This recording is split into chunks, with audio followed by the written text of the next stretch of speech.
Okay, now chemical properties of group 18 elements. यहाँ पे आपको याद रखना पड़ेगा कि noble gases are least reactive, यानी कि जो नोबल गैस थे वो लिस्ट रिएक्टिव है, बहुत ही कम रिएक्टिव है। और उसकी इनर्टनेस का जो रीजन है वो ये है, the noble gases except helium 1s2 have completely filled NS2 and P6 electronic configuration in that valence set. यानी कि हीलियम के बगैर जो हीलियम आप एब्सोल्यूट गैस में दे सकते हो, completely filled with NS2 and P6 electronic configuration. They have high ionization enthalpy and more positive electron giving enthalpy। आप ये जानते ही हो, मैंने स्टार्टिंग में बताया था इलेक्ट्रॉनिक कॉन्फ़िगरेशन में। और इसी हिसाब से जो केमिकल प्रॉपर्टीज है, जो केमिकल रिएक्शन है वो अनरिएक्टिव है, यानी कि इनर्ट है। तो आपको ये बात बिल्कुल पता होनी चाहिए क्योंकि 2 मार्क्स का क्वेश्चन यहाँ पे आ सकता है। तो पहला रीजन ये आएगा, the noble gases except helium in have completely filled NS2 and P6 electronic configuration in that valence set। और दूसरा रीजन ये आएगा, they have high ionization enthalpy and more positive electron gain enthalpy। याद रखिएगा, ये बहुत इंपॉर्टेंट है। अब जो नोबल गैसेस है उसकी इन्वेस्टिगेशन की गई, लेकिन उसके रिएक्शंस जो किए गए लेकिन वो फेल होते रहे। तो यहाँ पे एक सेंटेंस लिखा है कि the reactivity of noble gases has been investigated occasionally ever since their discovery, but all attempts to force them to react to form the compounds were unsuccessful for quite a few years। यानी कि आप जानते ही हो, कोई भी element है अगर noble gases है वो अनरिएक्टिव है तो उसकी जो रिएक्शंस है वो जाने जाते नहीं है, यानी कि उसमें ज्यादा ट्राई करने पड़ेंगे। Okay, now the reactivity of noble gases has been investigated occasionally ever since the discovery, but all attempts to force them to react to form the compounds were unsuccessful for quite a few years। लेकिन अब क्या हुआ, in March 1962 Neil मार्लेट University of British Columbia, याद रखिएगा कहां से है, University of British Columbia, observe the reaction of noble gas. तो पहले जो खोज की गई थी वो नेल मार्लेट ने यूनिवर्सिटी ऑफ ब्रिटिश कोलंबिया ने ये ऑब्जर्व किया था नोबल गैस का रिएक्शन।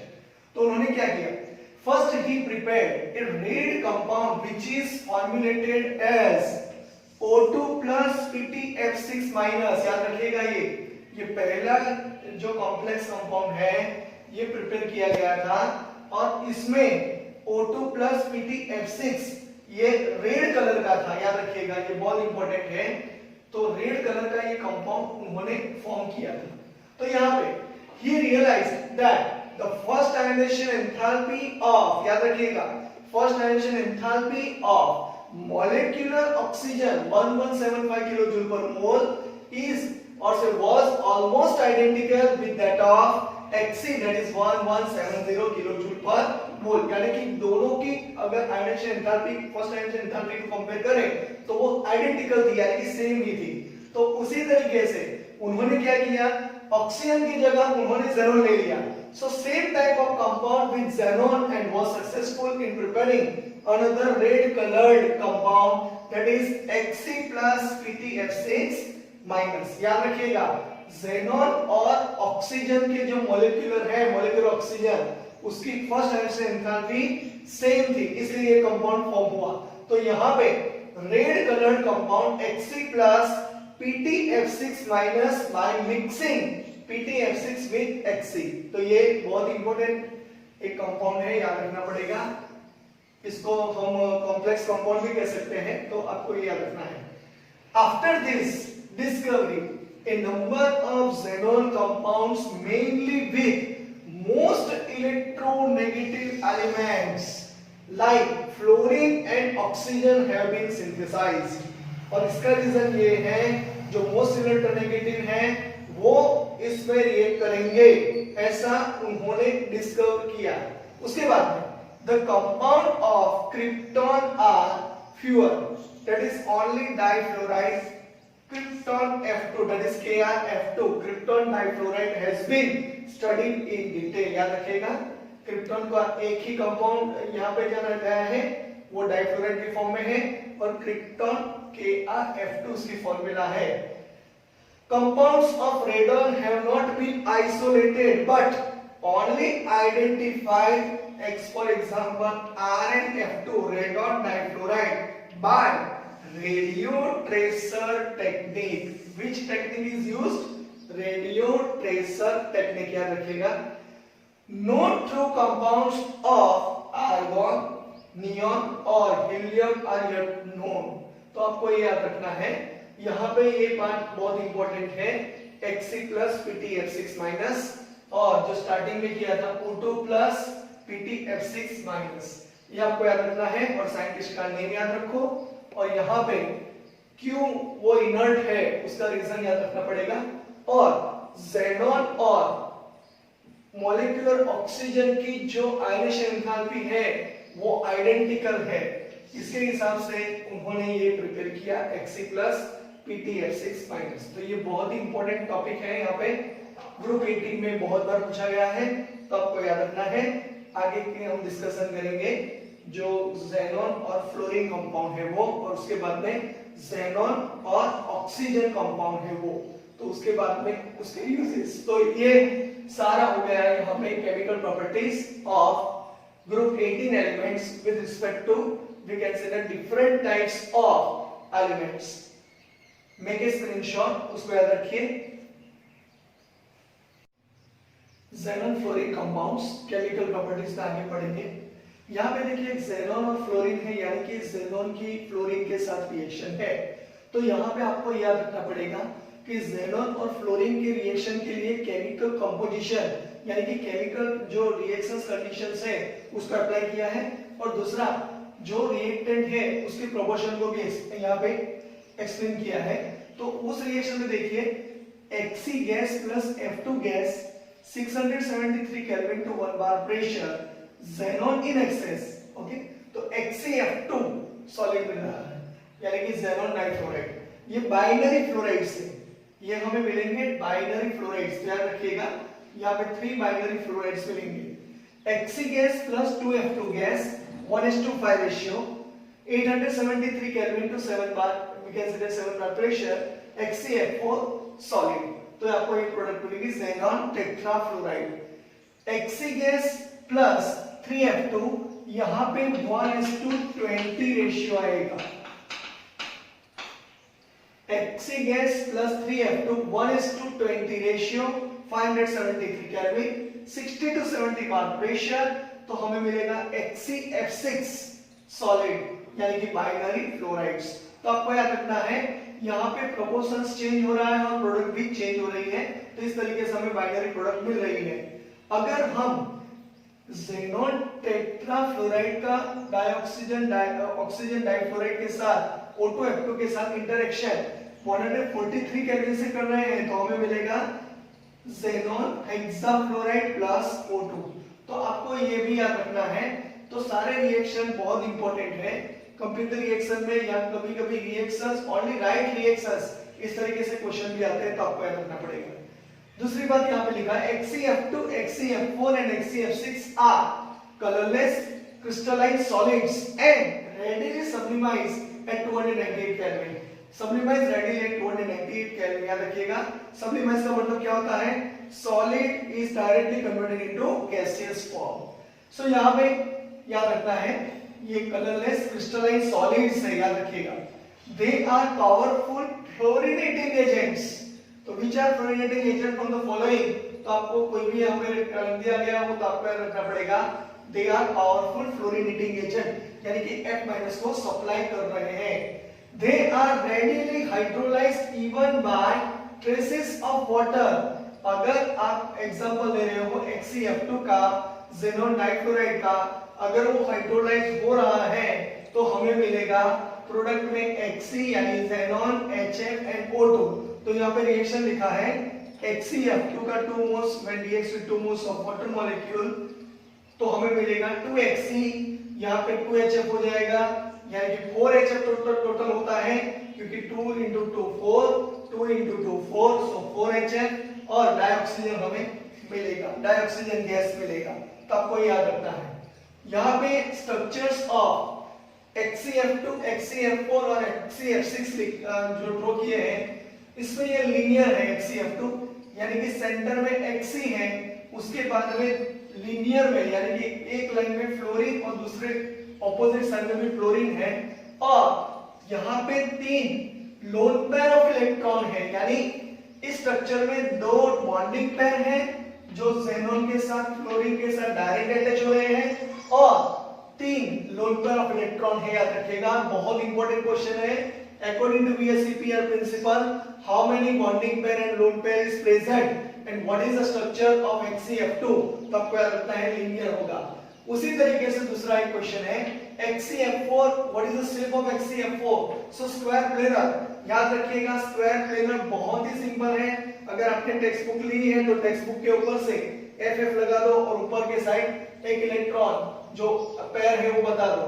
तो इस तरीके से स्क्वायर प्लेनर यानी कि 4 बॉन्डिंग पेयर और 2 लोन पेयर। कैसे 4 बॉन्डिंग पेयर?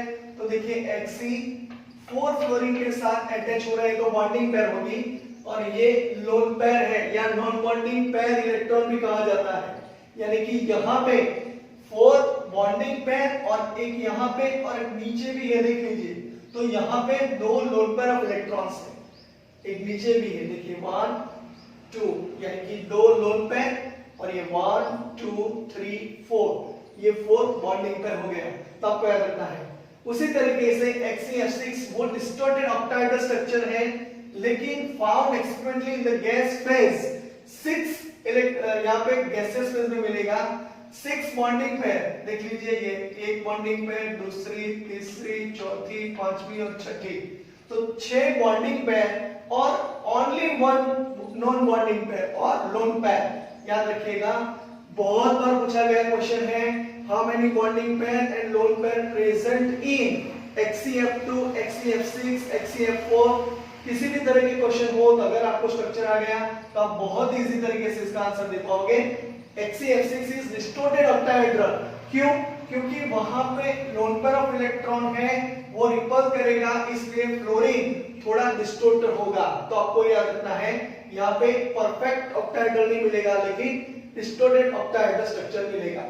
उसके बाद में xenon fluoride reacts with fluoride ion acceptors to form cationic species and fluoride ion donors to form fluoride ions। यहाँ पे आपको सेंटेंस टफ लगेगा, लेकिन यहाँ पे मैं समझा देता हूँ।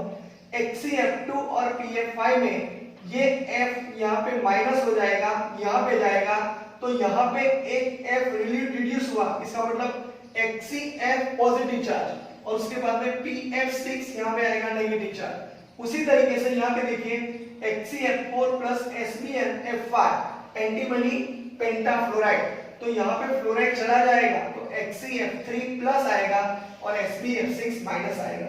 यहाँ पे डिफरेंट है HCF6 और MF, तो यहाँ पे मेटल है वो रिलीज करेगा, तो यहाँ पे याद रखना है M प्लस और HCF7 माइनस। जो मेटालिक फॉर्म है वो है सोडियम, पोटेशियम, रुबिडियम और सीजियम। तो इस तरीके से ये रिएक्शन बहुत इंपॉर्टेंट है। एक ये रिएक्शन 10 टाइम्स लिख दीजिए, इसको भी 10 टाइम्स लिख दीजिए, और याद रखने की कोशिश कीजिए। बहुत बार, कितनी बार एग्जामिनेशन में ग्रुप 18 को टारगेट बनाया है और ये क्वेश्चन पूछा गया है। तो अगर आपने ग्रुप 15, 16 कर लिए, अगर 18 नहीं किया तो ये पहले कर दीजिएगा, क्योंकि बहुत सारे क्वेश्चन इसमें से आते हैं। तो ये पार्ट बहुत ही इंपॉर्टेंट है। और दूसरा क्वेश्चन रहा xenon ऑक्सीजन कंपाउंड्स, वो हम आगे देखेंगे। इसका स्क्रीनशॉट निकाल लीजिए और जो स्ट्रक्चर्स जो किए उसकी प्रैक्टिस कीजिए, और VSEPR प्रिंसिपल को एक बार कर दीजिए, तो वहां पे आपको पता चलेगा कि कौन सी प्रॉपर्टी आपने यूज की है, bonding pair, non bonding pair, आपको पता होगा। तो इस तरीके से यहाँ पे xenon फ्लोरीन कंपाउंड्स का जो टॉपिक है यहाँ पे फिनिश होता है। अगले टॉपिक में xenon, उसके बाद में ऑक्सीजन कंपाउंड्स को हम स्टडी करेंगे। इसका स्क्रीनशॉट निकाल लीजिए। Okay, now B, xenon oxygen compounds. तो यहाँ पे आपको ऑक्सीजन और xenon और उसमें फ्लोरीन भी आ सकता है, तो आपको याद रखना पड़ेगा hydrolysis of HCF4 and HCF6 with water gives HCO3।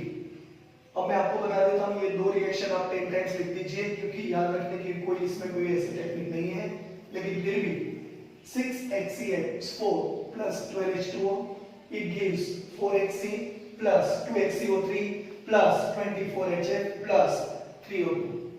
उसी तरीके से HCl6 अगर 3 मोल्स ऑफ वाटर मॉलिक्यूल के साथ रिएक्ट होंगे तो यहाँ पे HCO3 मिलेगा और बाकी का 6HF मिलेगा।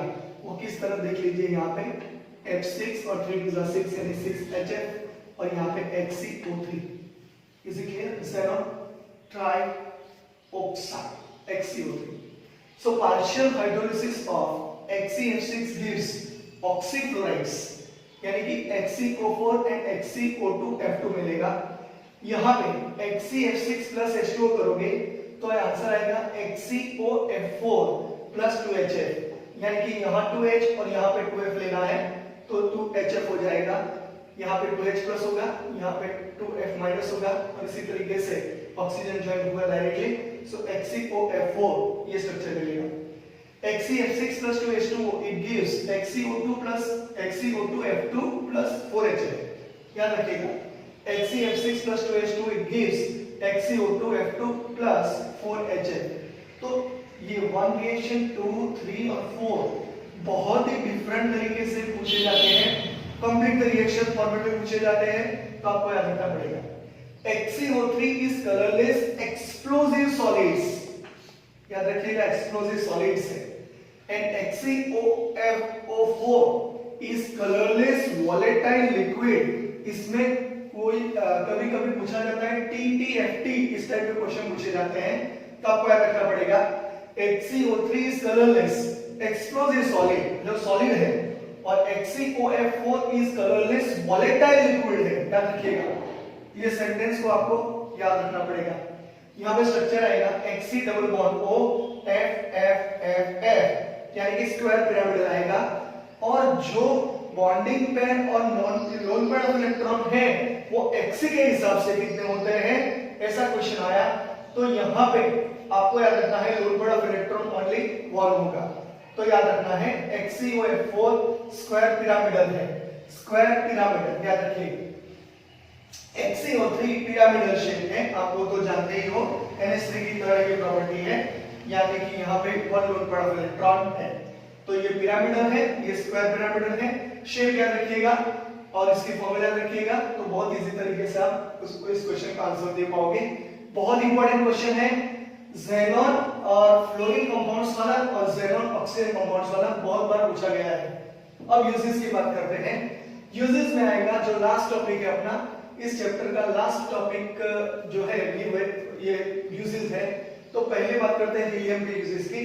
तो ये क्वेश्चन बहुत इंपॉर्टेंट है, पूछे जाते हैं कभी-कभी। Non inflammable and light gas, non inflammable and light gas यानी कि हल्का gas. Hence it is used in filling balloons for meteorological observations। आप जाते हो कभी-कभी कोई होटल में भी ऐसा कोई बलून्स होता है, तो वो बलून्स पे क्या कौन सा गैस फिल किया जाता है, He का, याद रखिएगा वो हीलियम गैस है। Also used in gas cooled nuclear reactor, वो गैस को कूल्ड न्यूक्लियर रिएक्टर्स में भी रखा जाता है। लिक्विड हीलियम यानी कि बॉइलिंग पॉइंट 4.2 केल्विन है, finds use as cryogenic agent, जो टेंपरेचर डिक्रीज करने वाला है वो, for carrying out various experiments at low temperatures, यानी कि जब टेंपरेचर इंक्रीज हो रहा हो तो वहां पे डाउन टेंपरेचर करने के लिए लिक्विड हीलियम को यहां पे फिल किया जाएगा। It is used to produce and sustain powerful superconducting magnets, याद रखिएगा बहुत इंपॉर्टेंट ये वर्ड है, powerful superconducting magnets which form an essential part of modern NMR nuclear magnetic resonance। ये एक स्पेक्ट्रोस्कोपी है, nuclear magnetic resonance spectrometers and magnetic resonance imaging MRI।